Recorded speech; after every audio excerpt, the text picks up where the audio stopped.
everybody. We are back now with Michelle Gams, parent coach and psychotherapist, and she's telling us, Michelle, stay away from option D. I'm trying to think, okay, A, B, and C. What's option D? So I'm going to let you take it from here. Okay, yeah.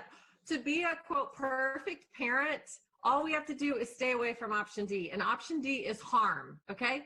So harming your kid. All you got to do is stay away from that, which is spanking, yelling at, shaming, humiliating, any of those. If you stay away from that, you're doing a bang up job. Let me tell you, you've got A through C options. Okay. So I wrote a book about this. It's being edited. I haven't published it yet, but it's going to. I wrote it like 5 years ago. I've been sharing it for 10 years. It's this simple concept I want every parent to get, which is you have A through D options in these situations with your kids. Okay. A is the textbook best case scenario. Should you have the time, resources, wherewithal, do A. We don't all the time have the resources. We're tired. We just had this happen at work. We have a sick kid. We're doing B, which is the good enough option.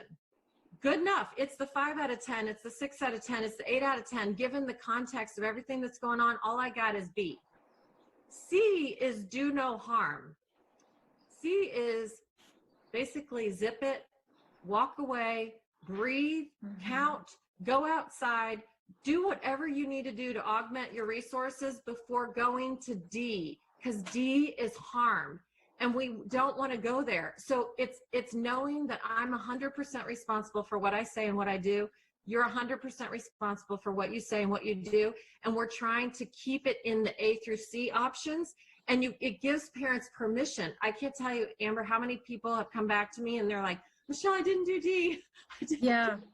And I know this is a controversial topic, right? Because I know some people think, well, Michelle, you don't understand. I've tried everything, when it comes to spanking, it's the only thing that works, or they need to know. And I know every parent has their own opinion, but I do believe that there are other things that you can do before getting to that option D, or at least try to. Absolutely. And we need to learn what the A's are. We don't know them naturally. We got the class to get them out, Amber. That's all we got. The class to get them out. We have to learn what the A's are to have any hope of implementing them. Now, let me ask you this. Does it, and a lot of people say, well, child A is not like child B. I mean, do you do different things for each child, or do you need to keep it consistent as a whole? Different. Because we think we've been given that message, Amber, that we should treat them all uniquely.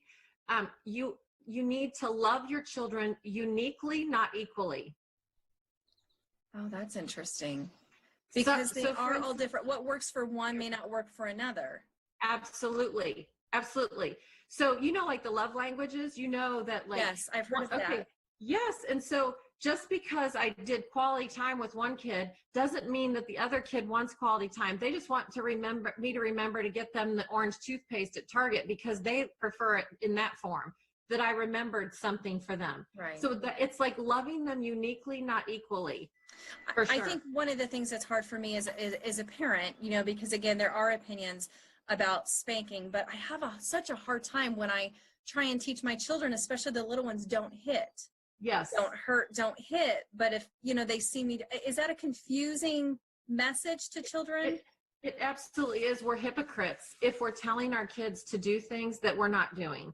So if you're hitting me as a parent and I'm your child, you better expect that it's okay for me to hit my sibling, hit the dog, hit my friend. If you're hitting me, it creates hypocrisy there. You don't have credibility. Right. So if we want our kids not to yell, we have to not yell. One of my favorite quotes, Amber, about parenting, who you are speaks so loudly, I can't hear anything that you're saying. Who you are speaks so loudly, I can't hear anything you're saying. So they're watching who we are, not what we're doing. They do. They soak up so much and watch our every move.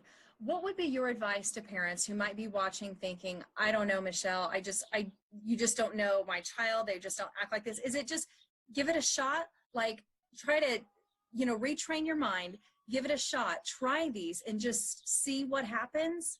Well, these stay away from option D is a concept to carry to give yourself permission to be human. it's not the, you have to learn what the A's are. So if you're struggling in a certain area, we have to learn what the A's are. Get help with that particular piece, look it up. I have 35 YouTube videos, those are free. There's lots of help out there for this. Learn what you can do as an alternative so that you don't go to D, because I'm 100% responsible if I go to D. You're 100% responsible. Right. It's like if you yell at me, you're responsible for that. If I yell back at you, I'm responsible for that. You hit me, you're responsible. I hit you back, I'm responsible for that. And kids learn what they see. Michelle, thank you. This is such a, I think, an important conversation for sure.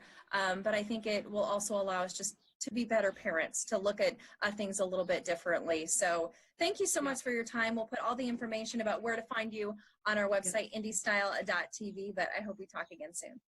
Take care, you. Okay.